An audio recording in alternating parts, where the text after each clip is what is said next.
Je rappelle qu'il n'a été interdit le recours au physique que dans les années 90. Il était autorisé. Je l'ai vu, moi, quand j'étais en classe jeune, qu'il était assez commun. Il arrivait de voir une gifle sans que personne s'en offusque. Est-ce qu'il dit vrai ? Oui, il a raison. Dans les années 80, les violences physiques étaient encore tolérées dans nombre d'établissements. Et pourtant, la France avait été précurseur dans ce domaine. Un règlement datant de 1887 stipule qu'il est absolument interdit d'infliger un châtiment corporel dans les écoles. Mais gifles, fessées, mauvais traitements vont pourtant perdurer encore pendant un siècle.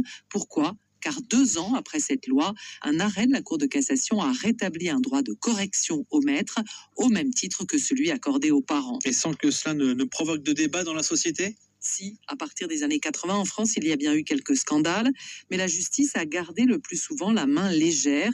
En 1990, un professeur d'anglais est encore relaxé pour avoir giflé un élève, relax confirmé par la Cour d'appel de Rennes. En 87-88, il y avait donc encore une certaine impunité. Pour une gifle, oui, il faut attendre juin 1991 pour qu'une circulaire de l'Éducation nationale interdise strictement les châtiments corporels dans les écoles françaises. Quant au droit de correction accordé aux parents, il ne sera aboli en France qu'en 2019 dans le cadre de la loi sur les violences éducatives ordinaires, loi qui interdit donc les fessées. Merci Angélique. Bon, c'était le